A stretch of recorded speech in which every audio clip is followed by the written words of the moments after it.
প্রিয় সপ্তম শ্রেণীর শিক্ষার্থীরা, শুভেচ্ছা নিও। আজকে আমি তোমাদের 2025 সালের বাংলা বিষয়ের নতুন বই সপ্তবর্ণা থেকে কবিতা পঞ্চম অধ্যায় সিকান্দার আবু জাফরের গরবিনী মা জননী কবিতা থেকে সম্ভাব্য গুরুত্বপূর্ণ কিছু প্রশ্ন এবং এর সমাধান নিয়ে আলোচনা করব। প্রথমে তোমাদের বলবো, যারা আমার চ্যানেলটি সাবস্ক্রাইব করো নাই তারা আমার চ্যানেলটি সাবস্ক্রাইব করবে এবং আমার সাথে থাকবে। তাহলে চলো আমরা ক্লাস শুরু করি। কবিতা পঞ্চম অধ্যায় গরবিনী মা জননী এর গুরুত্বপূর্ণ কিছু প্রশ্ন এবং এর সমাধান। 1. বাংলা মাকে পূর্ণবতী ও ভাগ্যবতী বলা হয়েছে কেন, ব্যাখ্যা করো। বাংলা মায়ের সন্তানরা যে কোনো দুর্বিপাক থেকে মাকে রক্ষা করার জন্য সচেষ্ট থাকে বলে বাংলা মাকে পূর্ণবতী ও ভাগ্যবতী বলা হয়েছে। গরবিনী মা জননী কবিতায় বাংলা মায়ের সন্তানরা মাকে রক্ষা করার জন্য সত্য আঘাত কষ্ট সহ্য করে। কোনো অন্যায় অবিচার অত্যাচারকে তারা মেনে নিতে পারে না। সন্তানদের এই সাহসিকতা দেশমাতাকে গর্বিত করে। এমন সাহসী সন্তান বুকে ধারণ করার জন্য বাংলা মাকে পূর্ণবতী ও ভাগ্যবতী বলা হয়েছে। দ্বিতীয় প্রশ্ন, মরণ মারের দণ্ড বলতে কি বোঝানো হয়েছে, ব্যাখ্যা করো। মরণ মারের দণ্ড উক্তিটির দ্বারা মরণ আঘাতের দ্বারা প্রাপ্ত শাস্তির কথা বলা হয়েছে। বাংলা মায়ের সন্তানরা দুর্বার, নিজের জীবন উৎসর্গ করে তারা দেশমাতৃকার গর্ব ধরে রাখতে প্রতিজ্ঞাবদ্ধ, আর তাই মরণের ঝুঁকি তুচ্ছ করে যে কোনো দণ্ড মেনে নিতে প্রস্তুত। দেশের জন্য, দেশের মানুষের জন্য, সন্তান ত্যাগের জন্য দেশ ধন্য। এদেশের সন্তানরাই তো মুক্তির জন্য মাইন বুকে বেঁধেছে, নিজের জীবনকে তুচ্ছ ভেবেছে। ত্যাগের মহিমায় এই কবিতাই মূল কথা। 3 নম্বর প্রশ্ন, মেয়েরা কান্না ফুলের নকশা বনে, ব্যাখ্যা করো।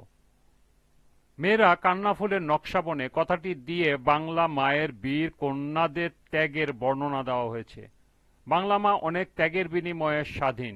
লক্ষ লক্ষ সন্তানের রক্তের বিনিময়ে এ মাটির সম্মান অক্ষুণ্ণ আছে।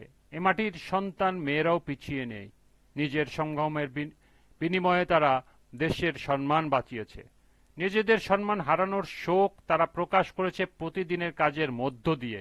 মূলত মেয়েদের ত্যাগের বিনিময়ে অর্জিত দেশের সম্মানকে মহিমান্বিত করতে আলোচ্য উক্তিটি করা হয়েছে। 4. ওরে আমার মা জননী চরণটিতে কে কাকে মা জননী বলে সম্বোধন করেছেন? উত্তর হবে, ওরে আমার মা জননী চরণটিতে কবি বাংলাদেশকে মা জননী বলে সম্বোধন করেছেন। দেশপ্রেমিক সব মানুষের কাছে মা ও মাতৃভূমি উভয়ই সমান। কবি একজন দেশপ্রেমিক, তাই তিনি নিজের মাতৃভূমি বাংলাদেশকে মা জননী হিসাবে জ্ঞান করেছেন। কবি গরবিনী মা জননী কবিতায় ওরে আমার মা জননী চরণটিতে মা জননী বলেছেন জন্মভূমি বাংলাদেশকে। 5 নম্বর প্রশ্ন, কার চোখে মা নদীর কাজল সবুজ তৃণের আঁচল বুকে? এখানে কোন বিষয়টি ফুটে উঠেছে? কার চোখে মা নদীর কাজল সবুজ তৃণের আঁচল বুকে? চরণ দুটির মধ্য দিয়ে বাংলার প্রকৃতির সৌন্দর্য ফুটে উঠেছে। এদেশের বুকের মধ্য দিয়ে বয়ে গেছে শত শত নদী, যেসব নদীকে কবি বাংলা মায়ের চোখের কাজলের সাথে তুলনা করেছেন।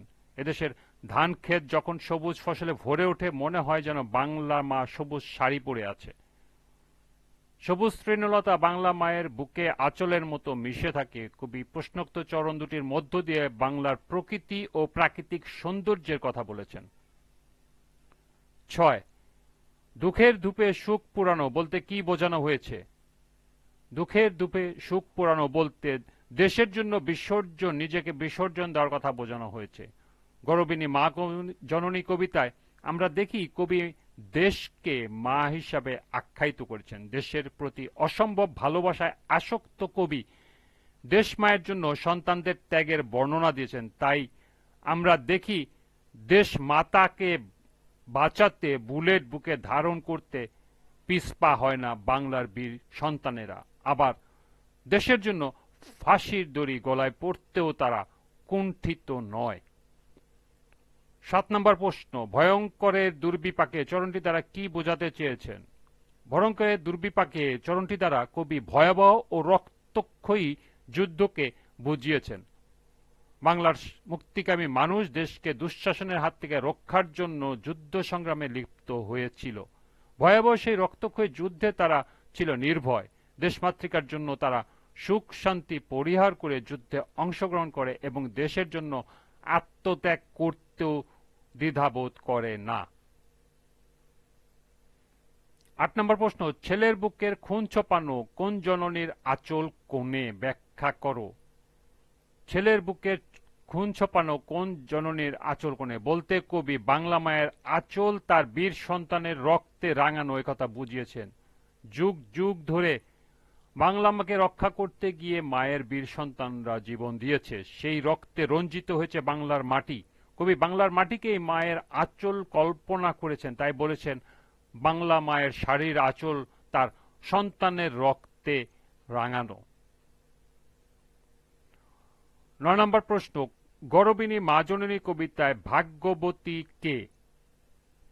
গরবিনী মা জননী কবিতায় ভাগ্যবতী বাংলাদেশ। কবি বাংলা মাকে ভাগ্যবতী বলেছেন কারণ দুর্দিনে তার সন্তানরা জীবন বাজি রেখে লড়াই করে তাকে রক্ষা করতে প্রস্তুত।